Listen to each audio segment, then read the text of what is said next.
We are in Zoom. So we're actually broadcasting. All right. Hello, everyone. So we haven't rehearsed anything, have we? We don't know No, whether we're going to give an introduction. This is just a test. it's a Um, test, yeah. so If I jumped right in boldly with a question, my honest, candid question for you is where where is your excitement and or your learning edge for conversational leadership right now? it's interesting because I get sidetracked. Sure. I've been looking a lot at religion, Mm, trying to get my head around various aspects of religion. And the latest is understanding the origin of life. And big part of that is looking at how proteins are formed. So I've spent a lot of time having a long conversation with ChatGPT, okay. understanding um, the improbability, if you like, of um, the proteins that form life forming. So again, nothing to do, interestingly, with conversational leadership, though it does kind of, in doing those sort of things, it connects me often with other things by accident.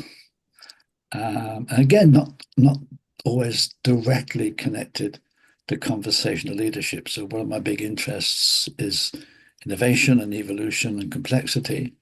So the one thing I've heard Dave Snowden talk about a great deal is the adjacent possible.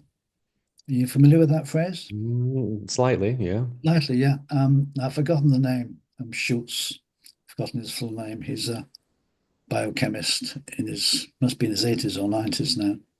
Um, yeah, so again, getting into biochemistry, I came across this whole concept of the adjacent possible, and the whole idea is that at any one time, um, whether it's you and I, or whether it's a biological system or any system, there are only certain things that can happen next. Mm. The so-called adjacent possibilities. So if you're sitting in a room that's got five doors, those five doors are your adjacent possibilities. And maybe a room beyond those doors, there's another five doors. And so and it ties in quite nicely with Dave Snowden's ideas around um, vector theory of change. That rather making grand plans with wonderful futures, you should take the first steps. Yes, Mm. and those first steps are often the adjacent possibilities. I mean, it So, does re go on. relates to conversation, right? Because I think so. Yes. so I like the room with five doors. I can picture it.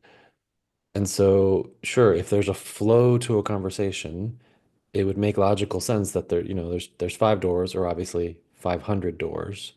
Um, and you sort of choose that next door, and then we're in a different room in the conversation. And so now different doors appear. I guess, can always go back in that door and go back. But where my mind is wandering is Yes. Sometimes. something my father kind of taught me was he often talked about like labeling of diseases, labeling of really anything. Um, you know, the words are not the territory, the language is not the limit. So where I'm headed with your door analogy, I've got a wall in front of me and there's no doors on it. Let's pretend like there's two.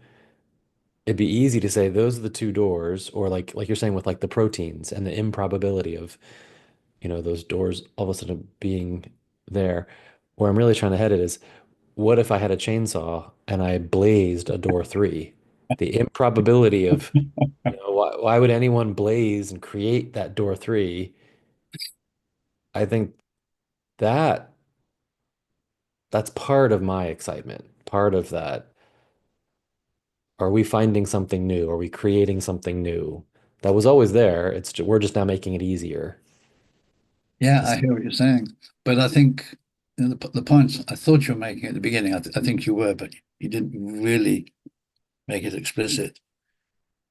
And this is what happens all the time with me. I go off on these tangents, and then I find, there's either a metaphor or somehow I can connect it back to conversation. So, you can look at Snowden's Cynefin framework, and you can look at conversation through that Cynefin framework. It's a rather nice way of looking at conversations. And of course, you can do the same here. At any point in a conversation, there are adjacent possibles. Mhm. There are obvious things that you say something to me. There's probably a relatively small set of obvious things I could respond with. Now, I could try to force the conversation off on a totally different track, but that might upset you because I'm not building on what you're saying. It just may not be appropriate, because I think a good conversation, you get that Mm. to and fro. So that there's something there, where you can apply this whole concept of adjacent possibilities to conversation. And the funny thing is, I hadn't actually thought of it until you really brought it up. Um, I hope I would have. Yeah, teamwork. But now I can go away. One of the first things I'll do, having thought about it myself, is go to ChatGPT and say, "Hey, ChatGPT, can you make the connection?" Yeah, It will make the connection. One it'll. of the things I did recently, again, I'm going off on a slight tangent here. One of the things I did recently with ChatGPT was I was trying to form my opinion on something, and I was struggling. I can't remember what it was, but I was struggling to articulate in my head my opinion on a particular issue. So I thought, oh, I'll ask ChatGPT what my opinion is. So I simply said to ChatGPT, "You've learned a lot about me over the last year or so in our conversations, in our chats. What do you think my opinion is on blah blah blah?" And it gave me something that some of the things it said I agreed with. A few of the things I hadn't seen. I thought, oh yes, that is me. And it just helped me better form my opinion. It may have biased me a little, I don't know, but I thought it was a very interesting application of chat. Reminds me, on my drive home this morning, I was thinking, um, honestly, humbly, what I was really thinking is like asking or ma making it a question I ask people, hey, what, what how do you word this question? Where are you smarter than ChatGPT? Or what would you add to ChatGPT? Which reminds me of back in the days when wikis first started, and people will say, well, wikis are not approved and they're informal, and Yes. and the response to that eventually became, well, it sounds like you have something to contribute to that wiki, or you've got more accurate information or something to add, or even Okay. even like differing opinions that you want to add to it. And now I'm wondering it with ChatGPT too. So I did it. I was listening to you, but I did. I just asked, make a connection between adjacent possibilities in quotes and complex conversation. Um, Okay. and it gave maybe, well, it's only 3 or 4 paragraphs. Let me see if I can understand it quickly. It gave credit to Stuart Kaufman for adjacent That's the possibilities. guy. That's the guy who came up Yeah. with it. Yeah. He said, now let's connect that to complex. Complex conversations expand the adjacent possible in bold. So it That's went instead of applying it to, it flipped it basically. that's Complex conver interesting, Yeah, isn't it? because what went through my head this morning, having sort of read a little bit about it and watched a few videos, I thought, wouldn't maximizing the adjacent possible be an interesting development strategy for a company or anybody? But again, maximizing the adjacent possibles in a conversation, that's I, that's kind of awesome. what's popping up for me is uh, mm, there's layers, there's levels. Mhm. Because I've noticed this in therapy and always been curious and never been brave enough to ask the question. Some therapists of mine will sometimes respond with a story. Here's a story. that I'm going to tell you with no question, no, just a story. Sometimes it's, and then underneath that story, sometimes it's personal and about them, and sometimes it's like a book or a myth or, you know what I mean? Different types of stories. Sometimes they respond with a question, sometimes they respond with a command. Now I want you to go do this. Um, and I think there are probably three. You see where I'm trying to say? Like, those are three or four really standard macro level types of responses in therapy. Right. And Yep. I start to kind of notice those in conversation too. When does someone tell a story? When does someone give a command? When does someone ask a question? And I'm struggling. I'm sure there's four or five other like really generic Yes. things you can Yes. do. So That with your we are. adjacent possibilities, you could probably map four or five, 10 really generic choices, but it's underneath those that you've got infinite possibility. Does that make sense? So it'd be It fascinating to does. me is Yes. at Yeah. that really macro generic level, map that. Story, command, question. What are the five or 10 or 50 other things that are the like the new adjacent possible? Because that's what it's saying here in ChatGPT 2. This lens highlights the creative and generative power of dialogue. It suggests the goal isn't agreement or clarity, it's expanding what's possible next. God, I really love that. Now, look, what's interesting here. I started out,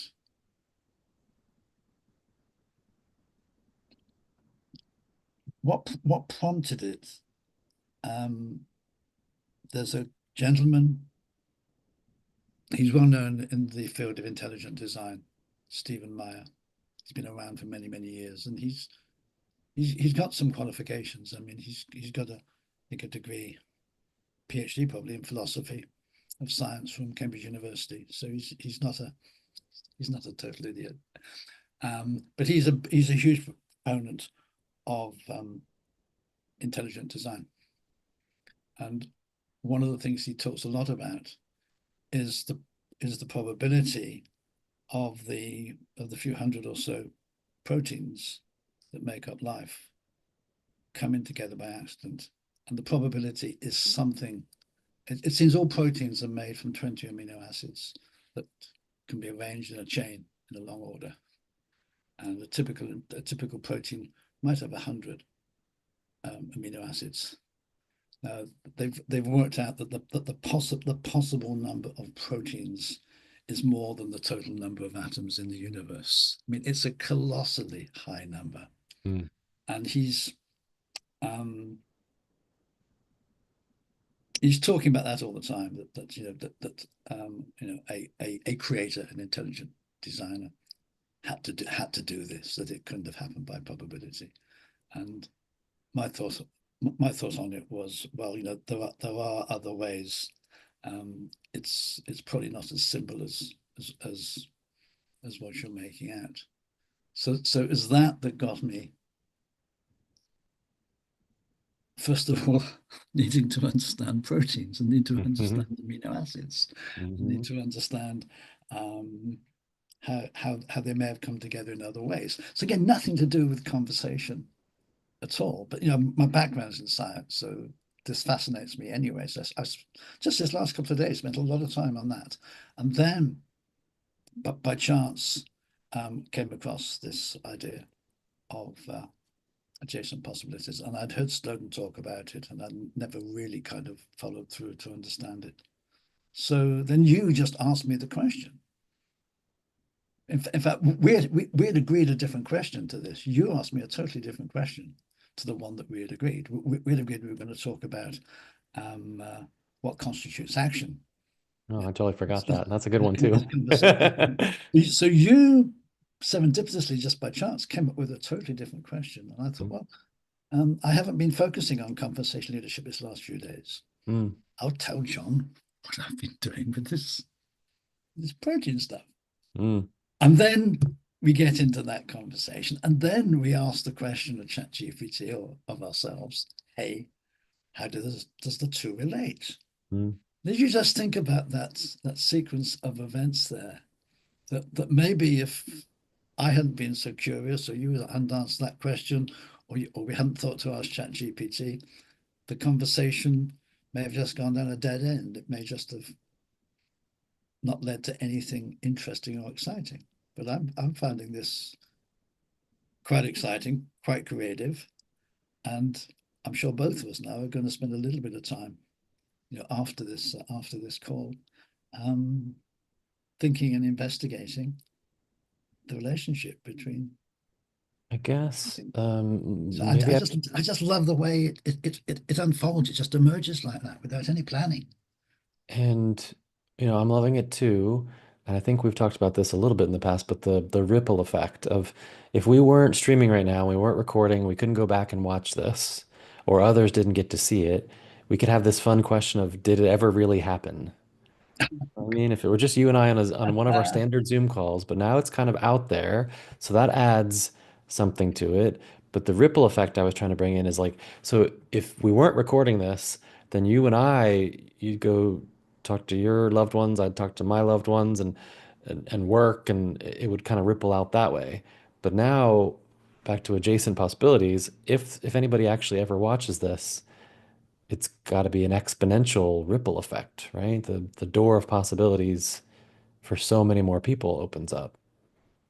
And then there's another related but unrelated point I want to make is I think you and I have talked about this, but it just feels so important on like the biology side of things because I think it's biology. Anyway, I was on organization development call once and there was a doctor on the call and we were in some complex, I don't want to call it problem solving, complex exploration of a situation. And the medical doctor said, "This reminds me of how babies are born." And we kind of laughed and yeah, made a face like, is that appropriate? And he said, "No, not what you're thinking." He told this story about, I think it goes back to like is there a creator and the religious part that you brought in at the very beginning and had to be an intelligent designer, or maybe it was by the one in a you know, impossible, infinite chance. But he talked about, let me see if I can remember it. And I've never like, checked it, but I'm sure it's pretty accurate. But he told this memorable story of like, imagine you're sitting by a window and it's raining outside, but it's sort of a light rain. It's not a heavy rain, but it's not such a drizzle. Point being, there are streaks of rain going down the window. And probably most of us have seen that, right? And he's like, if you've ever really kind of watched it or been fascinated by it, a drop forms and then the drop falls Oh down. yes, yeah. But the drop doesn't really I fall haven't seen it straight. happening. It kind of the droplet kind of follows a little path. Mm-hmm. And if you keep watching, you get two droplets and it's kind of fun. It's a little game. You can like watch to see if the droplets come together or if they dodge each other or if they go completely different directions. It's, that kind of thing. Yeah. And he said, "Did you know that's how the heart is formed?" That's how the human heart is original. There's things falling, gravity, and they're just random. And if the two drizzle rain lines connect, they will I don't remember the word, what's the like sign? They will randomly start beating. There'll be like a Okay. pulse where the two things connected. And that's the beginnings of the human heart. Okay. And yeah, these sort of ideas tie into what Stuart, forgotten his name now. Who's the gentleman we were just talking about who came up with this idea? Hoffman, is that right? It's not Kaufman, is it? It's Stuart. I don't Okay. know. He, Can't remember. he was giving an example of a little Yeah, Kaufman. Kaufman. Okay. Stuart, isn't it? Stuart Kaufman, yeah. Stuart Kaufman. Um, he gave a little example of I guess it's sort of in the prebiotic sort of primeval soup of a little organism sort of contained in a cell, and it's in a stream of nutrients, so it's being flowing along with it quite rapidly, and a little, God, what do you call it, a little sort of protuberance, I guess by chance, again, random mutation, pokes out the side of the cell, and it happens to contact a surface, say, of a rock, and it attaches to it.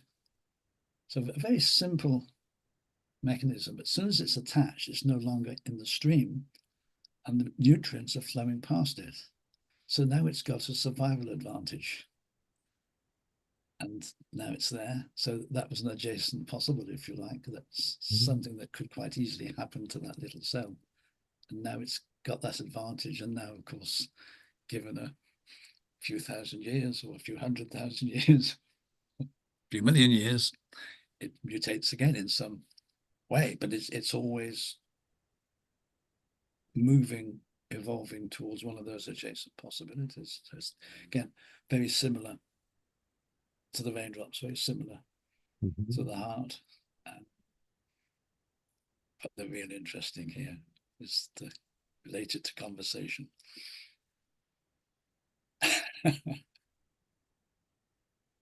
Shall we stop there for now? Because we've talked a bit longer than we expected to. Cool. What Although I've I'm learned. happy to, I've got so many more thoughts, but sure, I'm happy to pause.